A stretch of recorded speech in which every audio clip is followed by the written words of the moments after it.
ഇന്ന് മലയാളികളിലെ അറിയപ്പെടുന്ന 10 കോടീശ്വരന്മാരെയും അവരുടെ ഇപ്പോഴത്തെ ആസ്തിയും എന്താണെന്ന് അറിയാമോ? 10ാം സ്ഥാനം വി-ഗാർഡ് ഇൻഡസ്ട്രീസിന്റെയും വണ്ടർല അമ്യൂസ്മെന്റ് പാർക്കിന്റെയും സ്ഥാപകനും ചെയർമാനുമായ കൊച്ചൌസേപ്പ് ചിറ്റിലപ്പള്ളിക്കാണ്. 1977 1 ലക്ഷം രൂപയുടെ മൂലധനത്തോടെ ആരംഭിച്ച വി-ഗാർഡ് ഇന്ന് 25,000 കോടി രൂപയുടെ വിപണി മൂല്യത്തോടെ വളർന്നു. ഇന്ന് അദ്ദേഹത്തിന്റെ ആസ്തി 13,280 കോടി രൂപയായി വിലയിരുത്തപ്പെടുന്നു. 9ാം സ്ഥാനത്ത് ഇൻഫോസിസിന്റെ സഹസ്ഥാപകനും മുൻ സിഇഒയുമായ എസ് ടി ഷിബുലാൽ ആണ്. അദ്ദേഹത്തിന്റെ ആസ്തി $200 കോടി, 16,000 കോടി രൂപയായി വിലയിരുത്തപ്പെടുന്നു. 8ാം സ്ഥാനത്ത് ശോഭ ഗ്രൂപ്പിന്റെ സ്ഥാപകനും ചെയർമാനുമായ PNC മേനോനാണ്.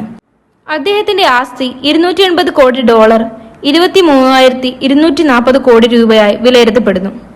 7ാം സ്ഥാനത്ത് കല്യാൺ ജുവലേഴ്സിന്റെ സ്ഥാപകനും MD-യുമായ TS കല്യാണരാമനാണ്.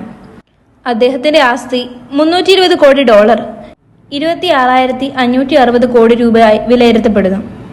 6ാം സ്ഥാനത്ത് ജെംസ് എഡ്യൂക്കേഷൻ ഗ്രൂപ്പിന്റെ ചെയർമാനായ സണ്ണി വർക്കിയാണ്.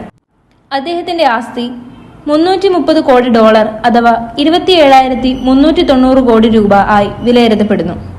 5ാം സ്ഥാനത്ത് RP ഗ്രൂപ്പിന്റെ സ്ഥാപകനും ചെയർമാനുമായ B രവിപിള്ളയാണ്. അദ്ദേഹത്തിന്റെ ആസ്തി $330 കോടി, അഥവാ 27,390 കോടി രൂപയായി വിലയിരുത്തപ്പെടുന്നു. 4ാം സ്ഥാനത്ത് VPS ഹെൽത്ത് കെയർ ഗ്രൂപ്പിന്റെ സ്ഥാപകനും മുൻ സിഇഒയുമായ ഡോക്ടർ ഷംസീർ വയലിലാണ്.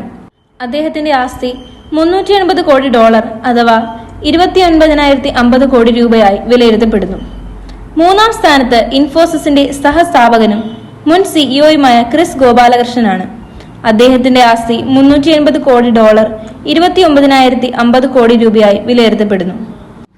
2ാം സ്ഥാനത്ത് ജോയി ആലുക്കാസ് ഗ്രൂപ്പിന്റെ സ്ഥാപകനും ചെയർമാനുമായ ജോയി ആലുക്കാസിനാണ്. അദ്ദേഹത്തിന്റെ ആസ്തി $440 കോടി, അഥവാ 36,520 കോടി രൂപയായി വിലയിരുത്തപ്പെടുന്നു. 1ാം സ്ഥാനം ലുലു ഗ്രൂപ്പിന്റെ ചെയർമാനായ MA യൂസഫലിക്കാണ്.